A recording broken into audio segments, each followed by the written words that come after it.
Hello बच्चों, आज हम पढ़ रहे हैं बच्चों एमपी बोर्ड क्लास 8 भाषा भारती हिंदी।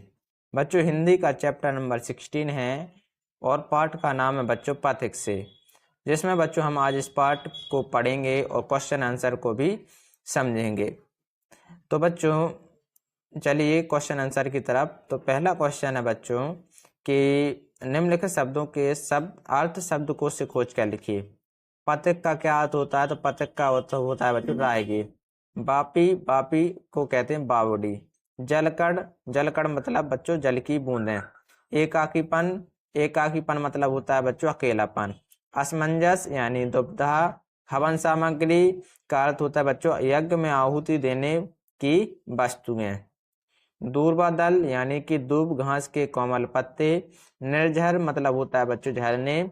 उन्मन यानी उदास। कुमकुम यानी कुमकुम थाली यानी कि रोली की थाली। आहुति, आहुति का अर्थ होता है बच्चों यज्ञ में डालने की हवन सामग्री। अब बच्चों हम चलते हैं आगे क्वेश्चन नंबर 2 पर। बच्चों क्वेश्चन नंबर 2 है कि निम्नलिखित प्रश्नों के उत्तर संक्षेप में लिखिए। तो पहला इसमें क्वेश्चन है कि पद में कांटे तो होंगे ही, इस पंक्ति में इस पंक्ति में कांटे शब्द का अर्थ स्पष्ट कीजिए। तो बच्चों कांटे शब्द का अर्थ बाधाओं से है। किससे बच्चों? बाधाओं से है। कर्तव्य निर्वाह करना कठिनाइयों से भरा होता है।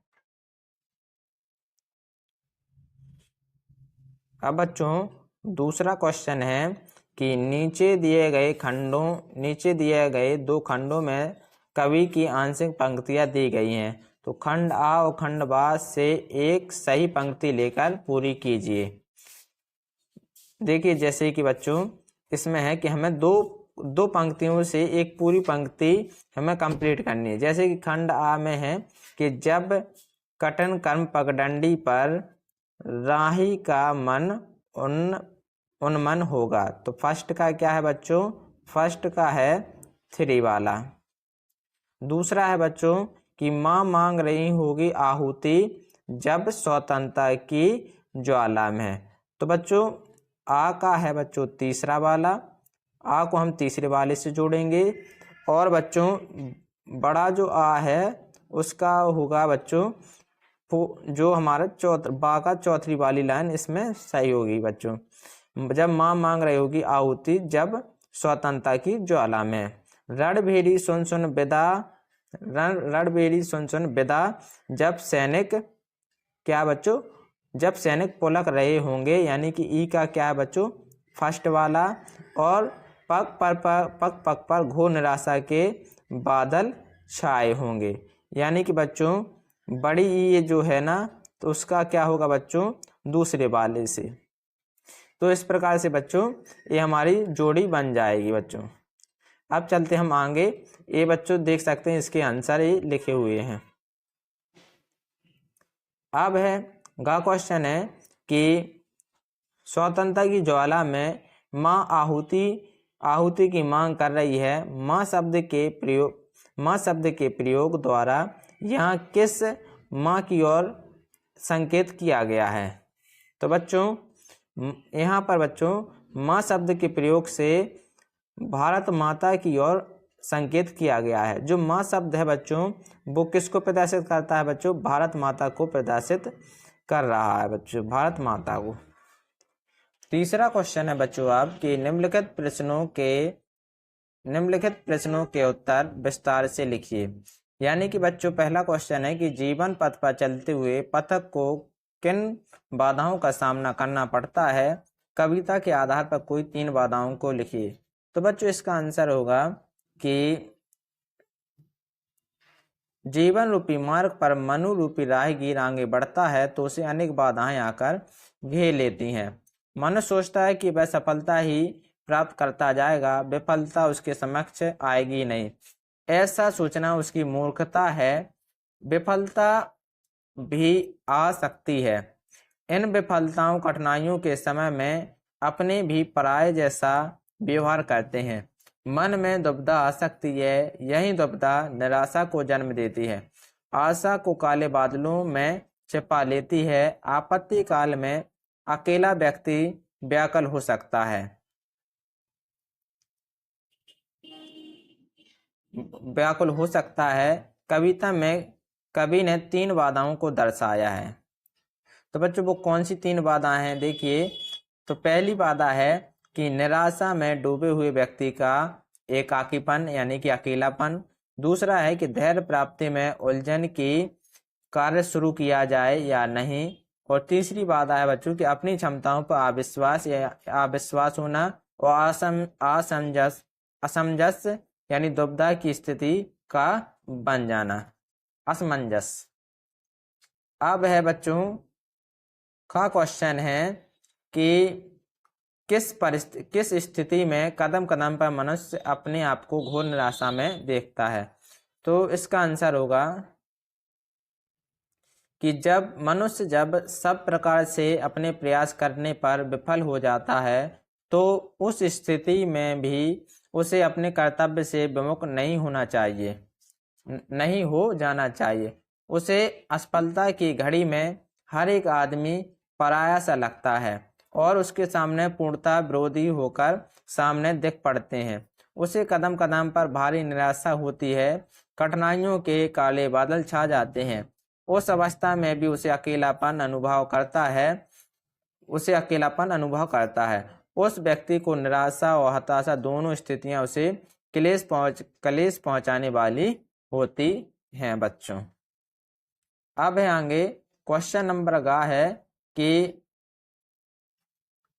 सुंदरता की मिक तृष्णा से क्या तात्पर्य है। तो बच्चों किसी भी उद्देश्य को प्राप्त करने के लिए आदमी को निश्चित उपायों के माध्यम से अपने लक्ष्य मंजिल तक पहुंचना होता है, परंतु उस व्यक्ति को यह भी ध्यान में रखना चाहिए कि उस मार्ग पर कांटों रूपी रुकावटें होंगी। साथ ही कभी कभी कोमल घास के दलों में पूर्ण सुखदायी मार्ग होगा। नदियां और तालाब और झरने भी होंगे।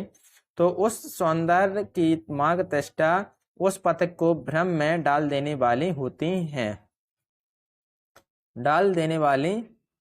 हैं।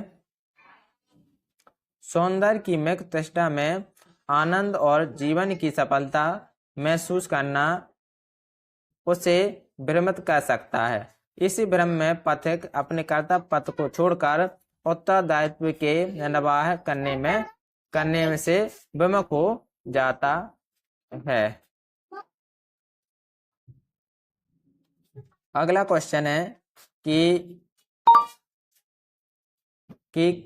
कवि के अनुसार पथिक के सामने कब असमंजस की स्थिति उत्पन्न हो सकती है। तो बच्चों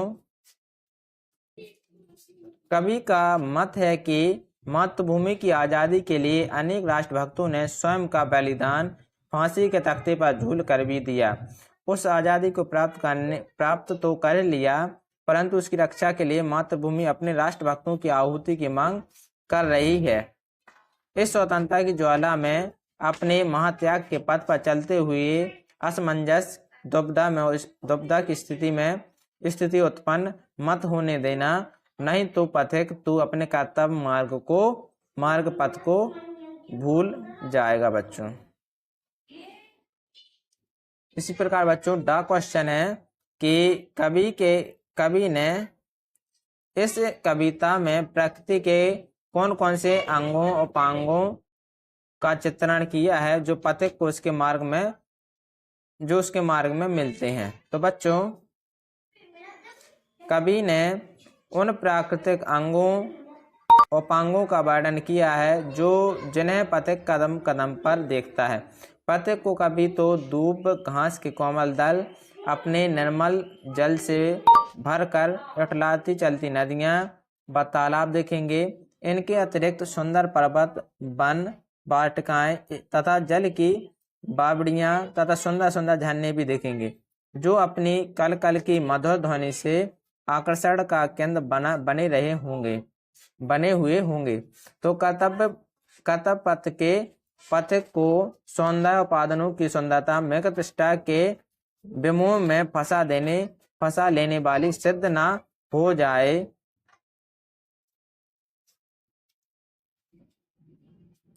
सिद्ध हो न जाए, जिससे वह अपने कर्तव्य पालन में विफल होकर उद्देश्य को प्राप्त नहीं कर सके। तो कभी तो पथिक को आगाह करता है कि वह अपने कर्तव्य पथ पर अग्रसर होता ही रहे, चाहे कांटे आए या फूल। अब है बच्चों भाषा अध्ययन। तो बच्चों भाषा अध्ययन में पहला प्रश्न है कि निम्नलिखित शब्दों के चार चार पर्यायवाची शब्द दिए गए हैं, उनमें से एक एक गलत है, एक एक गलत है, तो गलत शब्द को पर गोला लगाना है। देखिए बच्चों, इसमें है कि पहाड़।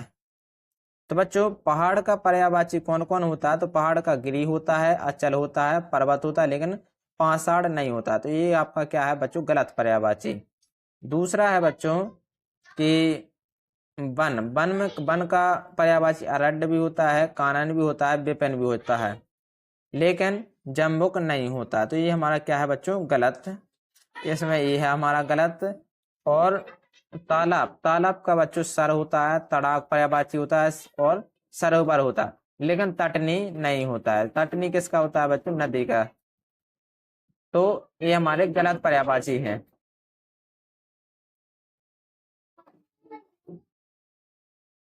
अब बच्चों क्वेश्चन नंबर दूसरा है कि नीचे कुछ शब्द हैं और उनके क्या है? विलोम शब्द दिए गए हैं। तो बच्चों ये जो शब्द हैं इनकी जोड़ी बनाकर विलोम शब्द लिखने हैं हमें। तो देखिए, जो प्रथम है, प्रथम का विलोम शब्द क्या होता है बच्चों? अंतिम होता है। सम्मुख का विमुख होता है। विफलता का सफलता होता है। मार्ग का मांग का पूर्ति होता है। कठिन का सरल होता है। अनुराग का विराग होता है। और इसी प्रकार प्रलय का क्या होता है बच्चों? प्रलय का सृष्टि होता है। और पुष्ट का क्या होता है बच्चों? जर्जर होता है। तो हमने इस प्रकार से विलोम शब्दों की जोड़ी मिला ली है। अब आते हैं बच्चों क्वेश्चन नंबर तीसरा। तो क्वेश्चन नंबर तीसरे में कविता में आए पुनरुक्ति शब्द, यानी कि जो शब्द बार बार आए हैं पुनरुक्ति शब्द, तो उन्हें छांट कर लिखना है। जैसे कि बच्चों सुंदर सुंदर, यानी कि शब्द की आवृत्ति दो बार हुई है, तो सुंदर सुंदर। इसी प्रकार पग पग, ये हमारे क्या कहलाएंगे बच्चों? जिसकी बारंबारता बार बार आए जो शब्द, उसको हम पुनरुक्ति शब्द कहते हैं, दो बार आए। इसी प्रकार बच्चों तीसरा होगा क्या? सुन सुन, और चौथा होगा विदा विदा। तो ये हमारे क्या है बच्चों? पुनरुक्ति शब्द। अब चलते हम आगे है कि एकाकीपन शब्द में एकाकी प्लस पन, यानी कि प्रत्यय है। तो इसी प्रकार पन प्रत्यय जोड़कर चार शब्द बनाइए। तो बच्चों पन किस में आया है? तो बच्चों लड़कपन पहला शब्द हो गया। बचपन, बचपन में पन क्या आया? प्रत्यय। जिस शब्द में पन पीछे प्रत्यय आए तो वो हमारे क्या होंगे? पन प्रत्यय से वो शब्द बन रहे हैं। तो लड़कपन, बचपन, अकेलापन और दुकेलापन और अकेलापन, ये चारों शब्द हमारे पन प्रत्यय से बने हुए हैं। इस प्रकार बच्चों हम आगे चलते हैं, बढ़ते हैं क्वेश्चन नंबर 5 पर। क्वेश्चन नंबर 5 है कि सरिता सर में अनुप्रास अलंकार है, तो अनुप्रास अलंकार के अन्य उदाहरण छांट कर लिखिए। तो बच्चों क्या क्या होंगे अनुप्रास अलंकार के? बनवापी, कठिन कर्म। देखिए बच्चों बार है का, आगे दो शब्द है का, और बच्चों का सैनिक में इधर भी का आ रहा है और इधर भी का, तो यानी कि जिस शब्द में, तो ये हमारे क्या कहलाएंगे बच्चों? अनुप्रास अलंकार वाले शब्द हैं कहलाएंगे हमारे ये बनवापी, कठिन कर्म और सैनिक पुलक। तो अब बच्चों क्वेश्चन नंबर 6 है कि निम्नलिखित पंक्तियों को पढ़कर प्रयुक्त अलंकार पहचान कर उनके नाम लिखिए। पहला है बच्चों पंक्ति है कि जब कठिन कर्म पगडंडी पर राही का मन उन्मल होगा। तो बच्चों इसमें कठिन का आ रहा है और इधर भी का आ रहा है, तो इसमें कौन से अलंकार है बच्चों? अनुप्रास अलंकार। दूसरा बच्चों मानो झूम रहे तरु भी मंद पवन के झोंकों से। तो इसमें कौन सा अलंकार है बच्चों? उत्प्रेक्षा अलंकार। उत्प्रेक्षा अलंकार। तो बच्चों